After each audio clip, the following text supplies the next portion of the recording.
자, 여러분 안녕하세요. 반갑습니다. 오늘은 실전 경매 두 번째 시간이 되겠습니다. 2강 시간인데요. 오늘은 진도를 나가기 전에 앞서서 오늘은 제 책에 있는 머릿말을 가지고 학습하도록 하겠습니다. 여러분 교재를 보시게 되면 제가 머릿말이 나옵니다. 주로 이 머릿말에는 민사집행법에 대한 내용과 그리고 여러분들이 경제 마인드를 갖기 위해서 주로 경제적인 내용 측면에서 많이 언급을 했습니다. 그래서 이 시간에는 2강 시간인데요. Economic Mind, 경제 마인드 첫 번째 시간을 갖도록 하겠습니다. 역시 다음 시간에도 경제 마인드 투어를 가지고 또 학습하겠고요. 여러분, 우리 다시 과거로 한번 생각해 보죠. 지금 2014년, 지금으로부터 17년 전 이야기를 한번 이야기해 보겠습니다. 여러분, 우리나라는 1997년 11월에 대한민국에 IMF라고 하는 외환위기가 불어닥쳤습니다. 여러분, 과거를 한번 생각해 보시면 김영삼 정권 때 1995년도에 만불이었을 겁니다. 국민 총생산이. 그래서 샴페인을 터뜨렸죠. 그때만 해도 이 경제 성장이 급성장하던 시대였습니다. 그리고 계속 고속 질주하다 보니까 소득이 계속 늘어난 거죠. 또 기업들도 활발하게 투자가 이루어지고요. 이제 그러다 보니까 역시 우리 90년도에 모든 국민들이 과소비한 것만은 사실입니다. 과소비를 했었습니다. 그리고 과소비를 하다 보니까 역시 무역 흑자가 아니라 무역 적자도 발생했습니다. 아울러 외환 부족이 발생했죠. 달러 부족으로 인해서 IMF가 왔습니다. 결과적으로 IMF가 오게 된 동기는 국민들의 과소비, 그리고 무역 적자, 그리고 외환 부족으로 인해서 IMF가 오게 된 겁니다.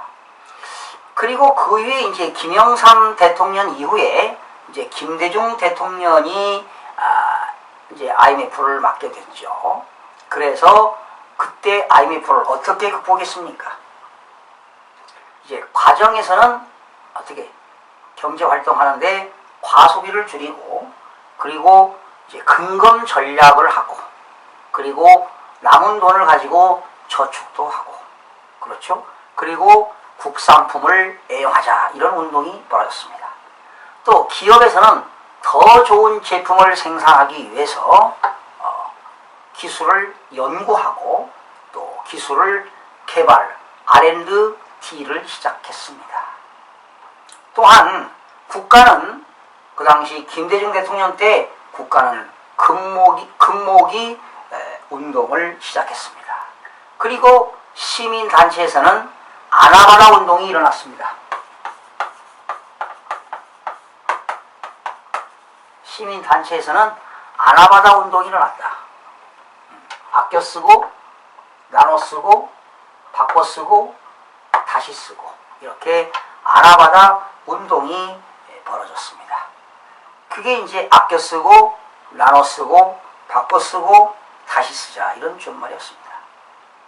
이제 이런 상태에서 그 당시에 우리가 IMF 터널을 지나면서 개인도 파산자가 많이 생겼고 기업들도 많은 부도가 발생해서 파산 사건들이 많이 발생하게 됐습니다.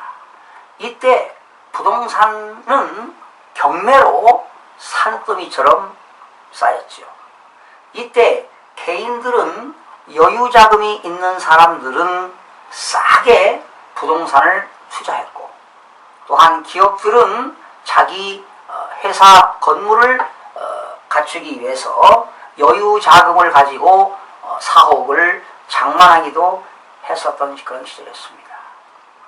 이제 그러다가 경매 물건이 많이 쌓이다 보니까 정부가 2002년도 7월 1일 날 민사소송법에서 띄어가지고 민사집행법을 만들게 됐습니다. 민사집행법. 그러던 것이 이제 벌써 10년이 넘었습니다. 과거에는 채무자를 보호했던 그런 법이었다면 이제 2002년 7월 1일 민사집행법은 채권자들을 위한 법이었습니다. 그리고 그런 채권자들은 채권자뿐만 아니라 투자자들을 위한 법이었습니다. 그래야 경매에 투자를 해야 어떻게 됩니까? 채권자와 채무자 사이에 채권 회수가 기간이 짧아지고, 그리고 투자자들이 있어야 그 채무자는 이자를 탕감받게 되는 겁니다. 이자를 훨씬 더 줄일 수 있기 때문에 이제 경매가 나오게 되면 빠르게 신속하게 경매가 이루어질 수 있도록 정부가 만든 것이 바로 민사집행법이 됐습니다. 결과적으로 경매 사건이 이루어지게 되면 이해 관계자뿐만 아니라 역시 국가 발전에도 크게 기여하는 것입니다. 이런 투자자들이 투자함으로써 또 부동산을 취득하게 되면 각종 취득세, 또 보유세, 또 양도하게 되면 양도소득세, 이러한 세금들을 국가가 받기 때문에 국가 경쟁력 발전에도 크게 이바지한다고 볼 수가 있는 것입니다. 그리고 이제 그 이후에 IMF를 졸업하면서 여러분 생각해 보세요. 2000년도 초반부터 부동산은 계속 급등하기 시작했습니다. 언제? 그래서 이제 2004년, 5년도, 2000년도부터 서서히 부동산 가격이 계속 급등했지 않습니까? 그러다 보니까 정부가 노무현 정권에서 2004년 12월 31일 날 종합부동산세를 신설했습니다. 2005년부터. 주택을 많이 가진 사람, 토지를 많이 가진 사람들에게는 부유세를 강화하겠다 해서 만든 것이 종합부동산세가 되겠습니다. 그러니 2004년 5년도에는 잠만 자고 일어나면 부동산 가격이 하루에 2천만 원, 3천만 원, 많게는 5천, 1억까지 급등하던 시절이었습니다. 그게 언제까지 지속됐습니까? 2004년, 5년, 6년, 7년 계속 급등했습니다. 그러다가 그때 국민들은 이 재테크라고 하는 것은 재무테크는 아니집니다. 어떻게 하면 재산을 증식할 수 있을까? 여러분, 1년에 회사를 다녀도 연봉이 3천, 5천, 많아야 5천인데 부동산은 하루아침에 급등하다 보니까 연봉 이상으로 번 사람들이 많았습니다. 그러다 보니까 투자보다는 그 당시에 투기도 많이 이루어진 것만은 사실입니다. 그 당시에 공인중개사를 공부하는 수험생들은 2005년도에 중개사 공부하면서도 여유자금 가지고 부동산 사겠다고 계약을 하게 되면 가격이 상승하니까 매도인이 계약을 해지하기 시작했습니다. 그러다 보니까 오히려 그 부동산 계약한 사람들이 위약금을 받아가지고 수익을 창출하는 그러한 시기도 여러분 있었습니다. 지금이야 경제가 이루어지지 않으니까 매매도 잘 이루어지지 않습니다만은 그 당시는 매매도 상당히 많이 이루어졌습니다. 그러다 보니까 거래가 많이 이루어지게 되면 국가에서도 세수가 많이 들어온 거 아니겠습니까? 그러던 시절이 있었죠. 그러던 어느 날, 그래서 이제 그 당시만 해도 국민들이 이런 재테크와 세테크에 눈을 뜨기 시작했다는 겁니다. 그렇죠? 그러던 어느 날 2007년 뭐가 닥쳤습니까? 미국의 서브프라임 모기지가 나타났습니다.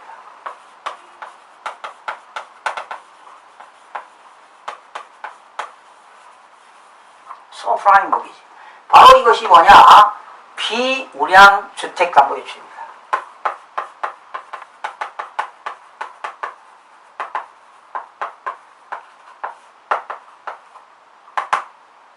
비우량 주택담보대출이 이루어졌습니다. 그래서 이 당시에 금융기관이 부도가 나기 시작해서 그 2007년 이후에 서브프라임 모기지 이후에 200개 이상의 금융기관이 문을 닫게 됐던 그런 시절이었습니다. 그리고 그 이후에 2008년도에 금융위기, 글로벌 금융위기, 그리고 유럽발 재정위기, 그리고 아시아 경제위기를 2008년도부터 막기 시작했습니다. 이때 이 대한민국의 경제는 미국의 서브프라임 모기지와 글로벌 경제위기 이후에 계속 경제는 하강 국면을 맞게 됐었습니다. 이것은 바로 대한민국 경기는 이렇게 흘러갔습니다. 슬로우 모션 리세스. 리세스라고 하는 것은 불황이라는 거죠. 불황, 후퇴. 어떻게? 슬로우 모션 리세스. 천천히 경제가 하강 국면을 맞았다는 겁니다. 여러분 2008년도부터 경제가 꺾기 시작했죠. 계속 장기 불황을 가고 있었는데 이제 정권이 바뀌면 좀 나아지겠지. 올해만 지나면 내년에는 나아지겠지. 이렇게 아니라는 생각을 했던 것만은 사실입니다. 여러분 일본 이웃나라 일본을 보십시오. 일본은 1991년도부터 2011년도까지 약 20년 동안 경제가 저성장 경제를 갔습니다. 저성장 경제. 그러다 보니까 특히 일본 같은 경우는 65세 이상의 인구가 20% 이상이어서 초고령화 사회를 맞고 있는 것이 바로 일본입니다. 우리나라도 머지않아 2030년도가 되면은 인구의 20%가 65세 이상이 된다고 합니다. 즉 초고령화 사회를 맞게 되는데 현재 대한민국도 고령화 사회를 맞고 있는 것만은 사실입니다. 이러한 고령화 사회가 되게 되면 성장, 생산 가능 인구가 줄어들잖아요. 그러다면 경제 성장률도 저하가 되는 것은 사실입니다. 그래서 이 일본은 20년 동안 저성장과 그리고 저물가, 가격이 떨어졌습니다. 저물가. 그리고 경상수지 과다, 흑자에 20년 동안 장기간 동안 장기 불황을 겪은 것만은 사실입니다. 대한민국도 일본 쪽에 이런 상황을 겪는 게 아니냐 뭐 이렇게 하다가 지난 그 박근혜 대통령 정부의 제2기 경제팀들이 새로 탄생돼 가지고 내수 경제를 활성화시키고 설비 투자를 증대시키고 고용을 증대시키고 성장률을 강화시키기 위해서 최선을 다하고 있는 것만은 사실입니다. 그러나 대한민국 지금의 작금의 시기는 위험과 기회가 공존하는 불확성 시대, 불확실 시대, 그리고 불투명, 불안전, 불투명, 그리고 불확실, 산불 시대에 살고 있습니다. 그러다 보니까 업종이 포화 상태인 것만은 사실입니다. IMF 때 많은 근로자들이 퇴직을 해서 자영업을 많이 오픈했습니다. 그래서 IMF 이후에도 자영업을 많이 해가지고 대한민국의 자영업자들이 최고점을 찍은 바도 있습니다. 그러한 어려운 시절이 있었는데요. 지금 부동산 시장도 경매 시장도 외외는 아닙니다. 이렇게 경기가 장기적으로 침체되다 보니까 부동산 경매 시장도 이제는 마른 수건을 짜도 더 이상 나올 게 없습니다. 이렇게 경기가 어려울 때는 정보가 노출되지 않는 블루오션, 남들이 하지 않는 이런 블루오션을 찾아야 될 겁니다.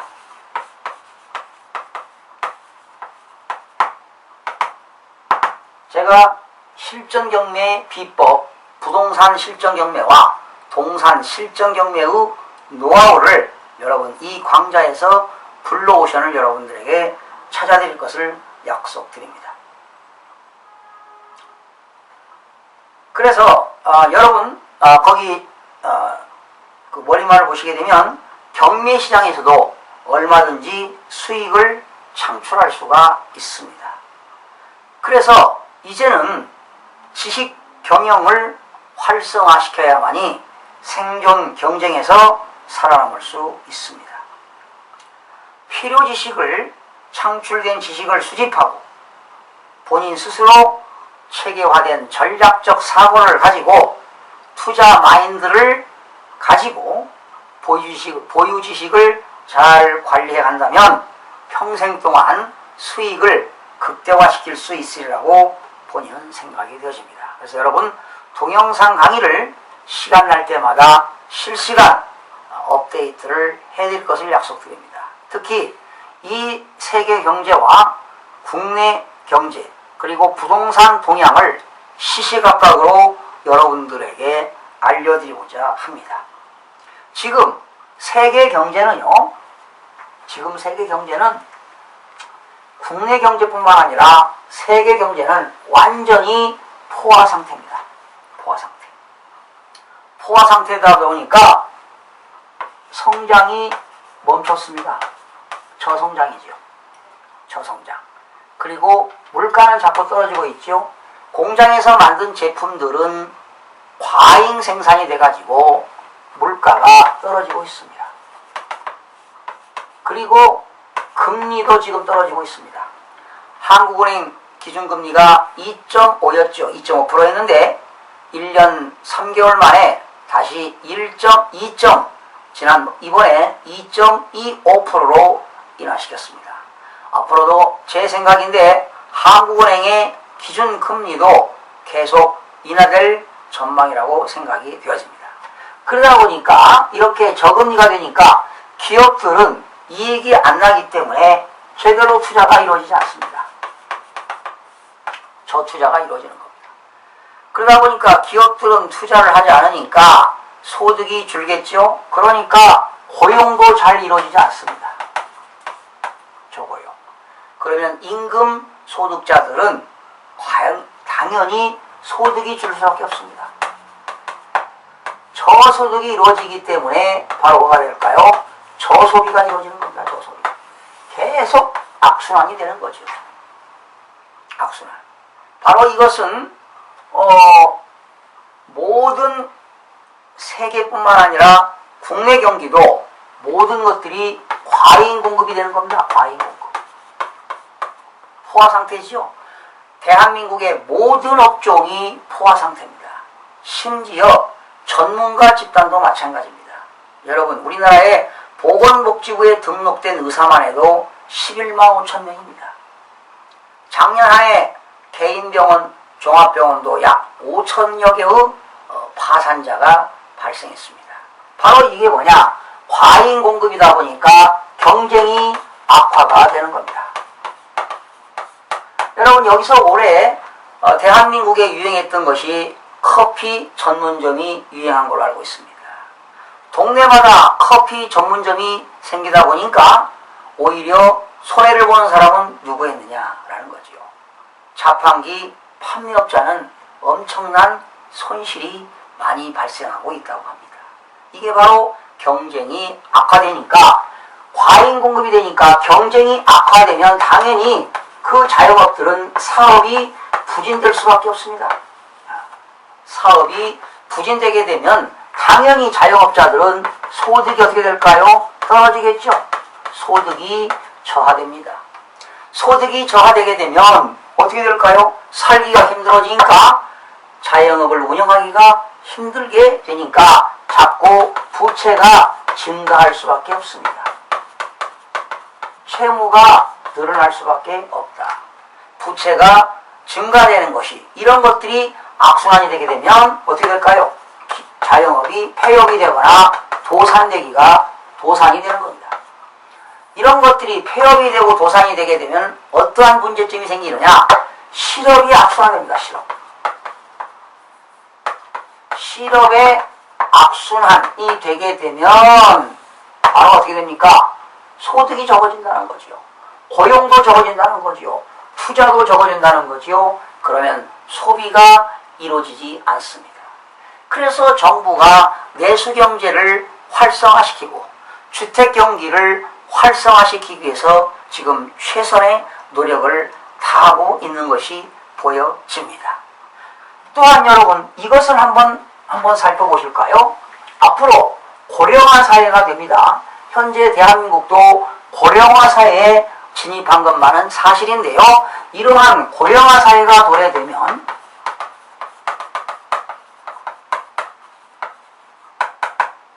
고령화 사회가 도래게 되면 당연히 어떻게 될까요? 생산 인구가 감소됩니다.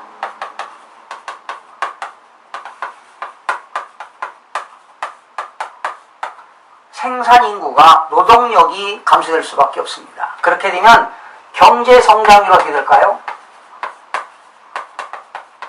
경제 성장률은 저하됩니다. 여러분, 경제 성장률이 저하된다. 바로 저성장이 되는 것입니다. 그러면 성장률이 저하되게 되면 역시 소비도 축소가 이루어집니다. 소비가 축소된다는 건 뭘 의미할까요? 저소비가 이루어진다는 것입니다. 그렇게 되면 국내의 내수시장은 후퇴가 된다는 거죠.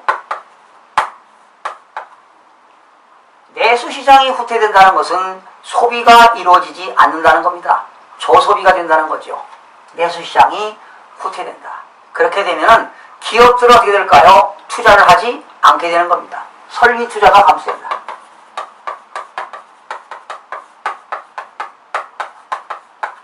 기업에서는 설비 투자가 감소된다는 건 바로 뭐냐? 저투자를 의미하게 되는 겁니다. 그렇게 되면 고용 창출이 안 되는 거지요. 그럼 어떻게 될까요? 고용이 감소됩니다. 아까도 얘기했습니다만 바로 고용 감소라고 하는 것은 저고용이 되는 것입니다. 그럼 어떤 결과를 할까요? 성장률이 둔화됩니다. 성장률이 둔화된다는 것은 뭐예요? 저성장을 의미하는 겁니다. 저성장. 성장률이 둔화된다. 그렇게 되면 어떻게 될까요? 물가도 하락된다는 거죠. 물가. 바로 이것이 저물가가 된다는 겁니다. 그래서 아까 말씀드린 육저 시대가 지금 새롭게 도래했다는 겁니다. 바로 이런 것들을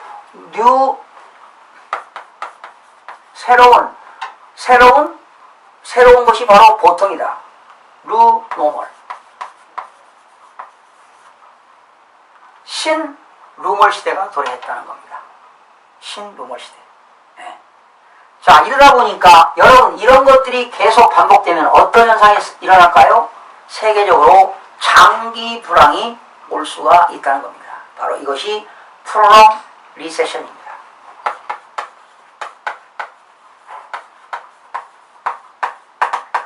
prolonged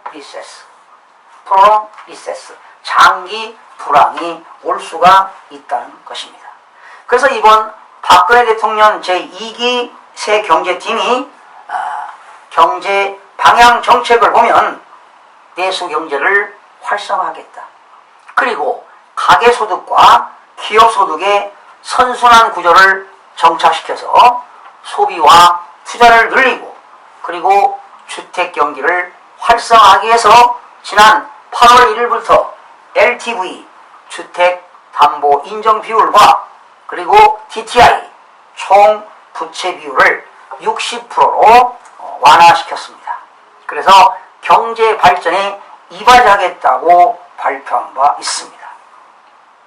우리 경제의 무기력증을 조속히 해결하고 다 함께 잘 사는 활기찬 경제를 만들어 주실 것을 당부드리는 바입니다. 그러나 여러분, 우리는 더 인식할 것이 있습니다. 대한민국 경제 성장뿐만 아니라 전 세계 경제가 지금 프롤onged 리세션으로 가고 있습니다. 이럴 때일수록 근검 전략해야 되겠죠. 그리고 부채를 줄이는 수밖에 없습니다. 부채가 여러분 이런 시기에 부채가 자꾸 증가된다는 것은 재앙을 안길 수 있다는 것을 명심하시기 바랍니다. 이 광자를 통해서 부동산 실전 경매, 지금 실전 경매에서도요, 일반 남들이 하는 경매를 해가지고는 재테크를 할 수가 없습니다. 이 경매 시장에도 분명히 블로우 시장이 있긴 있는데요, 제 슬로건은 적은 투자를 해서 수익을 창출할 수 있는, 수익을 극대화시킬 수 있는 그런 노하우를 여러분들에게 공개하고자 합니다. 여러분, 젊으신 20대, 30대 분들은 직장 생활하시면서 근로 노동자 하시면서 알뜰하게 생활하셔서 이제는 부채가 증가되면 절대 살아남을 수가 없습니다. 이제 조금 금금 전략하시고 시드머니, 종잣돈을 모으시기 바랍니다. 제가 말하는 종잣돈이라고 하는 것은 몇 천만 원이 아닙니다. 단돈 100만 원도 좋고 200만 원, 적은 금액입니다. 적은 금액. 여러분, 이런 금액으로 어떻게 경매할 수 있냐고요? 할 수가 있습니다. 100만 원, 200만 원짜리 대한민국에 땅이 많이 있습니다. 그런데 전체 땅을 사는 게 아니라 제 주특기인 지분에 투자하는 겁니다. 지분. 제가 지분 투자의 명수입니다. 지분 투자의 명수입니다. 여러분, 이러한 것들을 하여튼 하시고, 자, 이제 우리나라 지금 베이비 부모 세대들이 있죠. 1세대 1995년부터 63년생인 베이비 부모 세대들 이제 명퇴하시고 또 퇴직하셔서 새로운 자영업을 하려고 하기 전에 이제는 포화시장입니다. 자영업을 한다, 포화시장이라 하더라도 그런 그 전략과 또 그 리서치 잘 조사, 시장 조사를 잘 하셔야 성공할 수가 있기 때문에 가급적이면 만류하고 싶습니다. 이 경매 시장을 눈여겨보셔서 이거는 사업장을 차리는 게 아닙니다. 여러분들이 스스로 공부해서 머리를 써가지고 돈을 버는 거기 때문에 얼마든지 블루오션이 있을 수가 있습니다. 여러분, 오늘 이 시간에 경제마인드 첫째 시간이었는데요. 지금 현재 세계 경제와 아시아 경제 그리고 국내 경제 사정에 대해서 말씀드렸습니다. 모든 자영업은 포화시장이라는 겁니다. 모든 업종입니다. 전 업종이. 앞으로 이런 것들이 포화시장으로 인해서 육저시대가 도래했습니다.